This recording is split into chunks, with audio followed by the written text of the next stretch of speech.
Hello everyone, Assalamu alaikum. This is Sumaya Islam Mouno and I am an Elabian. I am very passionate about computer science.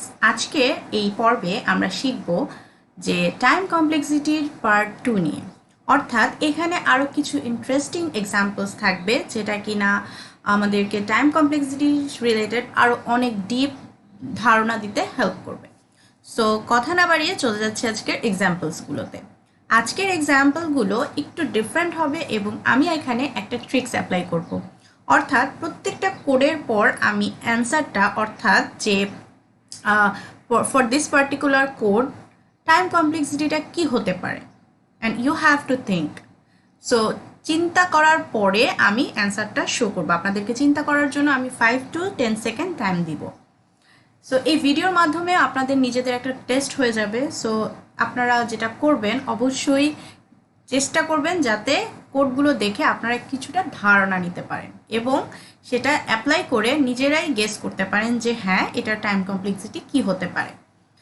So এই কোডটাতে আমরা দেখতে পাচ্ছি যে এখানে একটা nested loop use হয়েছে। আচ্ছা, নেস্টেড লুপ জিনিসটা কি? নেস্টেড লুপ হচ্ছে একটা লুপের মাঝে আরেকটা লুপ।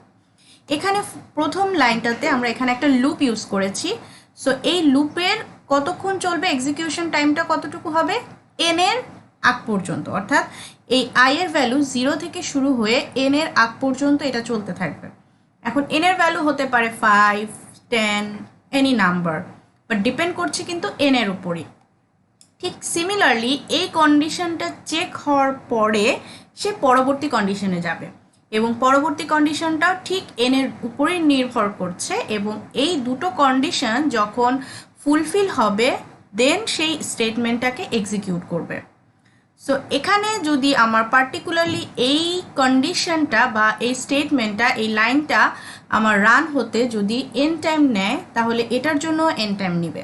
সো এন এবং এন বুঝতে হবে কিন্তু যে এখানে দুটো আমার কন্ডিশন আছে, একটা লুপ না, দুটো লুপ ইউজ করেছি। সো প্রথম লুপের জন্য যদি এন টাইম নেয়, সেকেন্ড লুপের জন্য যদি এন টাইম নেয়, সেক্ষেত্রে আমাদের টাইম কমপ্লেক্সিটিটা কি হতে পারে?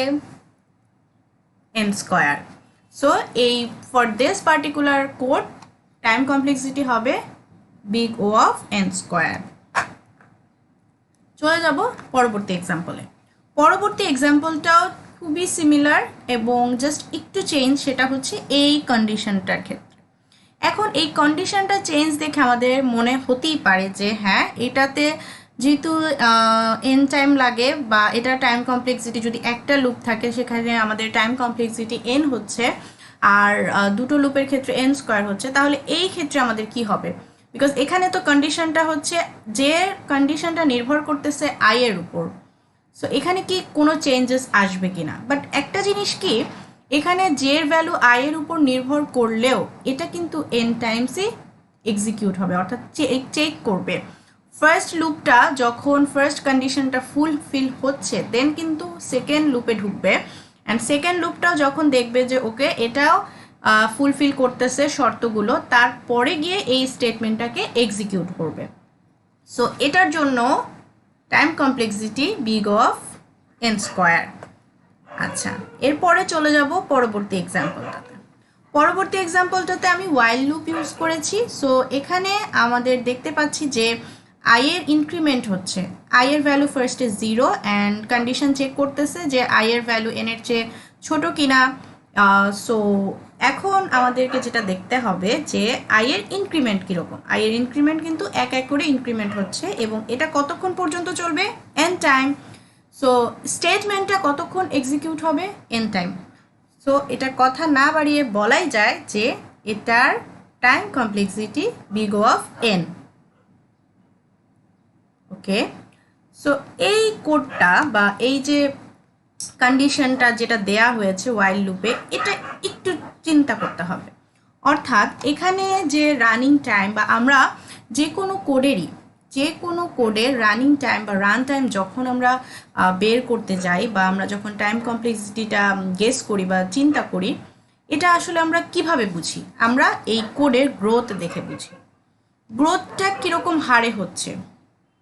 আমার ফার্স্ট ভিডিও যেটা টাইম কমপ্লেক্সিটির উপর, ওখানে লাস্টের স্লাইডে আমরা ফাংশনগুলো গ্রোথ হলে সেটাকে কি নামে ডাকতে পারি, কোনটার জন্য কি কনস্ট্যান্ট, লগারিদম, কিউবিক, তারপরে হচ্ছে স্কোয়ার। সো এই যে বিভিন্ন নামে ডাকা হচ্ছে কেন, এগুলো এক একটা গ্রোথ, ফাংশনের গ্রোথ। আমার যে স্টেটমেন্টগুলো এক্সিকিউট হচ্ছে সেই এক্সিকিউশনের টাইমিংয়ের গ্রোথটাকেও আমরা ওভাবেই রিপ্রেজেন্ট করি।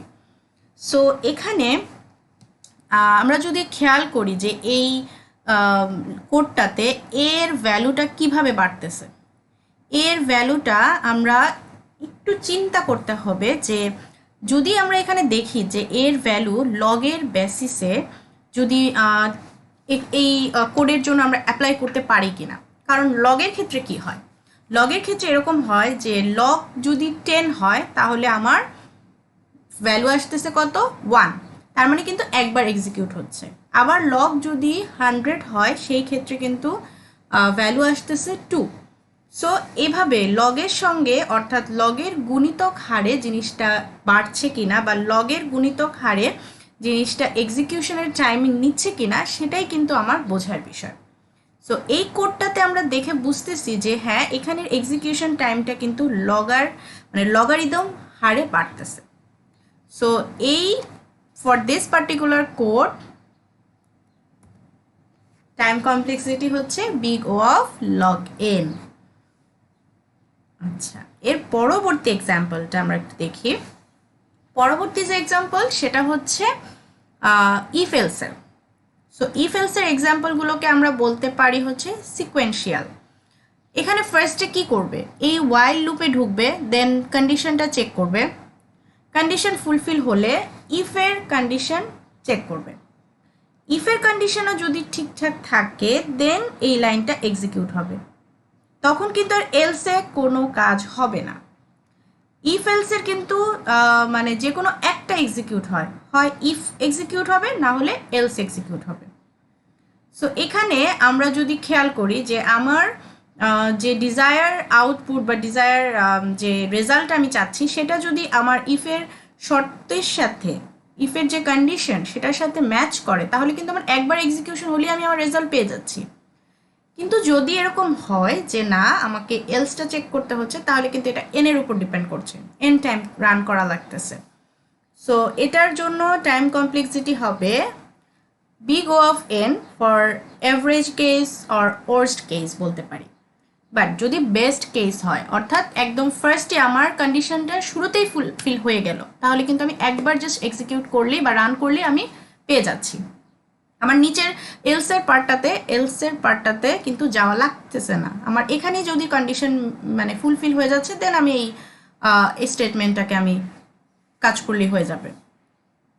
সো বোঝা গেল যে এই কোডটার জন্য আমার time complexity big O of n আর বেস্ট কেসে এটাকে আমরা বিগ ও অফ 1ই পেয়ে যাব। আচ্ছা, অ্যানাদার এক্সাম্পল। সো এই এক্সাম্পলটাতে একটু খেয়াল করি এখানে কি হচ্ছে। এখানে ওয়াইলে আমি কন্ডিশন দিয়েছি যে এন এর ভ্যালু 10, 12, 15, 16 এনি নাম্বার হতে পারে। তো স্টেটমেন্টসে আমি যাব, স্টেটমেন্টসগুলোতে আমি যাওয়ার পর আমার কে এর ভ্যালুটার ইনক্রিমেন্ট কিভাবে হচ্ছে, কে এর ভ্যালুর ইনক্রিমেন্ট হচ্ছে আই এর সঙ্গে ডিপেন্ড করে। আই এর ভ্যালু হতে পারে 0, 1, 2 এভাবে একটা একটা করে ইনক্রিমেন্ট হবে, কারণ আমরা নিচে লাইনে দেখতে পাচ্ছি যে আই এক এক করে বাড়তেছে। আই প্লাস প্লাস মানে হচ্ছে ফার্স্টে আই এর ভ্যালু 1, তারপরে 2, তারপরে 3, তারপরে 4। 1 আমি জাস্ট ধরে নিচ্ছি যে হ্যাঁ 1 থেকে স্টার্ট হবে, আই এর ভ্যালু যেখান থেকে স্টার্ট হচ্ছে ওটা থেকে এক এক এক এক করে আই এর ভ্যালু ইনক্রিমেন্ট হচ্ছে। সো ফার্স্টে আমি তো এখানে আই এর ভ্যালু দিয়ে দিতে পারবো, ওটা ব্যাপার না। বাট এই কোডটার ক্ষেত্রে আমার ইনক্রিমেন্টটা কিন্তু রুট এন এর মতো করে হচ্ছে। কিভাবে বুঝলাম, আমি যদি স্কোয়ার রুট করি কোনো সংখ্যাকে, যেমন 4কে যদি আমি স্কোয়ার রুট করি আমি কিন্তু 2 পাচ্ছি, আমি 9কে স্কোয়ার রুট করার পরে 3 পাচ্ছি। সো 2, 3 এই যে সংখ্যাগুলো আসতেছে এই সংখ্যাগুলো কিন্তু স্কোয়ার রুটের ফলাফল হিসেবে। এখানে যখন আমার স্টেটমেন্টের পর কে এর ভ্যালুটা ইনক্রিমেন্ট হচ্ছে সেটা ফার্স্টে আই এর সঙ্গে যোগ হয়ে মানে কে এর ভ্যালু আই এর সঙ্গে যোগ হয়ে তারপরে কে এর ভ্যালুটা হচ্ছে, আবার কিন্তু আই এর ভ্যালু ইনক্রিমেন্ট হচ্ছে। So for this particular code কি হতে পারে, আচ্ছা, এই কোডের টাইম কমপ্লেক্সিটি হবে বিগ অফ √n। সো আশা করি প্রত্যেকটা কোড বা টাইম কমপ্লেক্সিটির বিষয়টা বোঝা গেল। সো আজকের পর্বটুকু এতটুকুই ছিল এবং hope to see you in the next class. আল্লাহ হাফেজ এবং আশা করি আপনারা প্রত্যেকটা জিনিস বুঝতে পেরেছেন।